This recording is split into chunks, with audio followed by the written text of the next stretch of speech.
I want to talk about a day which I think, in my personal life and in the life of American Jewry and in the life of world Jewry, is so significant, and very few people commemorate it in the same way that they do other days on the Jewish calendar, because of where it falls out.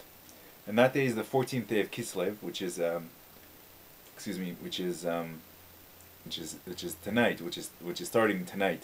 Tonight being the 13th, tonight will be the 14th day of Kislev. The 14th day of Kislev is the day which, after about a 5-year engagement, the Rebbe married the previous Rebbe's second daughter, Chaim Mushka, Chaim Mushka Schneerson. Their previous Rebbe had 3 daughters. The oldest one was Rebbe Chana, and Rabbi Gerari married her, and then Chaim Mushka and the Rebbe married her, and then his youngest daughter, and that couple didn't survive the Holocaust, unfortunately. Hashem should avenge their blood. But basically, on this day, the Rebbe said in a sikha at one point, it was on this day that I became connected to you. Now, if you were born into the Lubavitch family, you're not going to perhaps see the beauty of this next statement. But as someone who was looking in on the inside of your history, if you look objectively at the life of the Lubavitch Rebbe, before he was engaged around, I believe, 22 or 23, and the engagement lasted until he was 27, something like this, and then they got married. It's an amazing turning point in his life as a person, because prior to that, from what at least secular historians can put together, he didn't have the makings of a Rebbe, of a leader of a Hasidic dynasty that dated back to the Alter Rebbe. He seemed very inconspicuous. He seemed very, I mean, he was definitely like a genius, and he was definitely like a mysterious, and he had like a sort of a very charismatic way about him.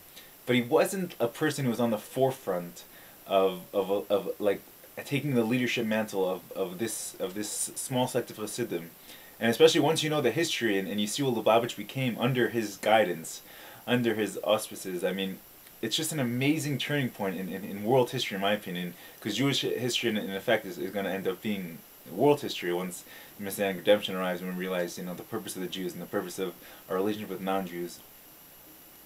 So this happened, I believe, in 1927, 1928. They get married, and it was really on that day, in my opinion, that the Rebbe was able to forego his kind of personal life, and he was able to understand that now he was a son-in-law of the previous Rebbe. His father was a Makubal, Rabbi Levi Yitzchak Schneerson, and from a small town, and his father passed away in exile, and his father actually isn't able to be at the wedding of the Rebbe, which is a very sad circumstance to get married and your father's not even there. And he was alive; he just wasn't allowed to leave his town. But he did send him a telegraph, and he told him, in honor of your birthday, I would like you to learn chapter 25 of Tanya. I believe the way I heard it quoted was "Be'imaka ma'icha be'imaka lev," with a deepness of the mind and a deepness of the heart. And chapter 25 in Tanya, in short, basically says that, chapter 18 in Tanya talks about how if a Jew is willing to sacrifice his whole life to God because he's not going to do idol worship, because it's against the very essence of a Jew to do idol worship, how much more so take that principle and apply it to every little single smaller concept that even the rabbi is prohibited, because it's known that the words of the rabbis are more stringent than the words of the Torah itself. And I was told that the meaning of this letter to be learned on the wedding day from the Rebbe's father to the Rebbe is basically see every single task within your marriage is a vital importance and is a very holy job, and sanctify it and be sanctified within it. And don't think there's anything mundane about a marriage, because everything is your expression of love towards your partner. But on this day, so basically fast forward to Yud Shvat, and it seems like the previous Rebbitzin, Nechamadina, wanted her oldest daughter-in-law to that marriage, he should become the Rebbe, Rabbi Gerari, Zecher Tzedek Livracha. But the way the story unfolds, the Hasidim really pounced on the Rebbe, and they kept telling him, we had a dream that you were the Rebbe, and you took the mental leadership, and it was you. And at first he would shrug it off and say, you know, when you think of silly things by day, they show up in your dreams at night. Basically saying, leave me alone, I'm mourning the loss of my dear father-in-law, he's my Rebbe, he's my... And if you look at the sichas from these times, there's a book called in English Proceeding Together, sichas during this time of Yud Shvat, and the early sichas. The Rebbe's way of mourning the previous Rebbe was very interesting and very unique, and it's something that, because of this, because we have this recorded I don't hold anything against the Lubavitchers with the way they deal with Gimel Tammuz, because the Rebbe basically speaks as if the previous Rebbe is still there with us, and nothing has really changed. We're still on shlichus for the previous Rebbe. And the previous Rebbe is going to come back and basically redeem us and take us out of this gullus in a way of instantaneously. And nothing's and anyone who says the previous Rebbe is gone is a wild man. I mean, basically, don't think the previous Rebbe left us because you can't see him physically. This was the Rebbe's approach. And it was apparently a very tough year of mourning for both sons-in-laws.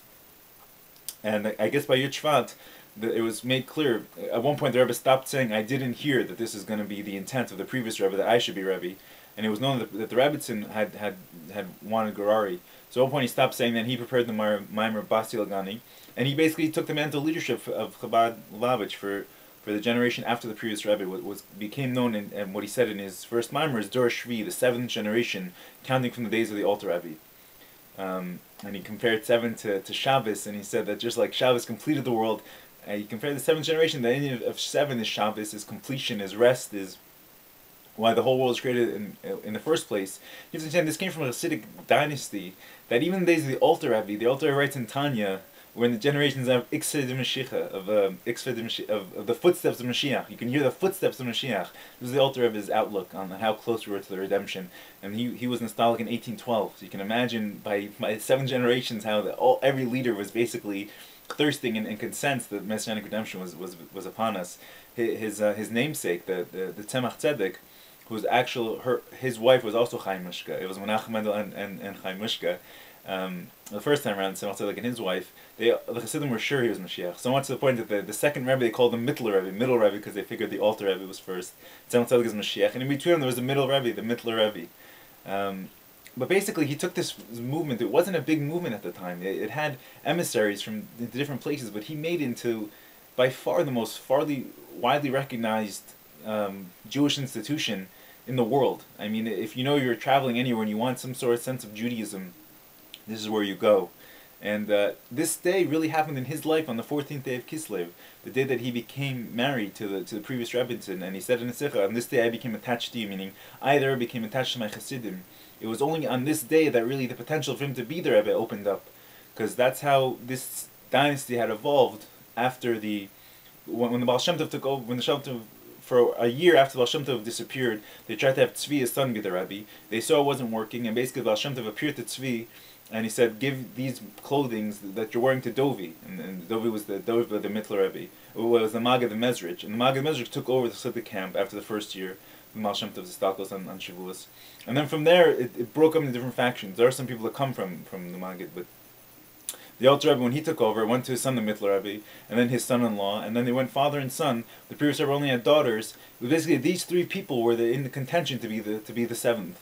And it's an amazing turning point in history that it went on to the Rebbe, because who knows what Rabbi Gar was an extremely holy, pious scholar and saint.